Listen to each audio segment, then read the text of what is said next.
ദൈവതിരുനാമത്തിന് മഹത്വമുണ്ടാകട്ടെ. ഏവർക്കും ഹെർമിറ്റ്സ് ടോക്സിലേക്ക് സ്വാഗതം. ഇത് ഹെർമിറ്റ്സ് ടോക്സിന്റെ 894 ദിവസം. ഇന്ന് പെന്തിക്കോസ്തിക്ക് മുമ്പുള്ള ഞായറാഴ്ചയാണ്. ഇന്നത്തെ വിശുദ്ധ ഏവൻഗേലിയോൻ ഭാഗം ശുദ്ധമുള്ള യോഹന്നാൻ 6-ാം അധ്യായം 35 മുതൽ 46 വരെയുള്ളതായ തിരുവചന ഭാഗങ്ങളാണ്. സ്വർഗാരോഹണം മുതൽ പെന്തിക്കോസ്തി വരെയുള്ളതായ കാത്തിരിപ്പിന്റെ നാളുകളിലൂടെയാണ് ഞാനും നിങ്ങളും കടന്നു പോയിക്കൊണ്ടിരിക്കുന്നത്. ഈ വചനഭാഗത്ത് യേശുതമ്പുരാൻ പറയുകയാണ്, ഞാൻ ജീവന്റെ അപ്പമാകും. എന്റെ അടുക്കൽ വരുന്നവന് വിശക്കുകയില്ല, എന്നിൽ വിശ്വസിക്കുന്നവന് ദാഹിക്കുകയുമില്ല.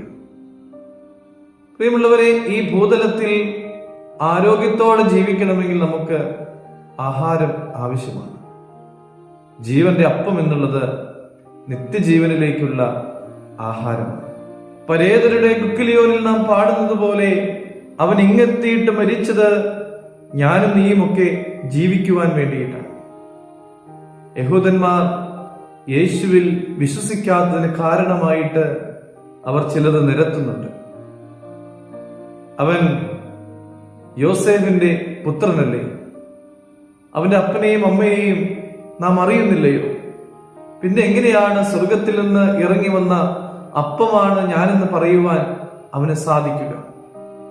പ്രിയമുള്ളവരെ, ഞാനും നിങ്ങളുമൊക്കെ യേശുവിൽ വിശ്വസിക്കുന്നു എന്ന് പറയുകയും എന്നാൽ യേശു തമ്പുരാന്റെ കൽപ്പനകൾ അനുസരിക്കുകയോ യേശുവിന്റെ ഹിതപ്രകാരം ജീവിതത്തെ ക്രമപ്പെടുത്തുകയോ ചെയ്യുന്നില്ല. എന്തുകൊണ്ടാണ് അത് സംഭവിക്കുന്നത്? ആഴത്തിൽ യേശുവിൽ വിശ്വസിക്കുവാനായിട്ട് സാധിക്കാത്തത് കൊണ്ട് തന്നെ. എന്നാൽ ആഴത്തിൽ കർത്താവിനെ വിശ്വസിക്കുവാൻ സാധിക്കാത്തതിന് എന്ത് കാരണമാണ് നമുക്ക് പറയുവാനായിട്ട് സാധിക്കുക? പ്രിയമുള്ളവരെ, കർത്താവായ യേശു ക്രിസ്തുവിന്റെ തിരുശരീര രക്തങ്ങൾ അനുഭവിക്കുന്നവർക്ക് ജീവനും നിത്യമായിട്ടുള്ള ജീവനും രണ്ടാമത്തെ വരവെങ്കിൽ ഉയർപ്പും ലഭിക്കുന്നു എന്നുള്ള ഒരു വാഗ്ദാനം നമുക്ക് ലഭ്യമായിട്ടുണ്ട്. ആ വാഗ്ദാനം നമ്മുടെ ജീവിതത്തിൽ പ്രാവർത്തികമാകണമെങ്കിൽ കർത്താവായ യേശു ക്രിസ്തുവിനെ ആഴത്തിൽ വിശ്വസിക്കുവാൻ നമുക്ക് സാധിക്കണം. ദൈവം അനുഗ്രഹിക്കട്ടെ.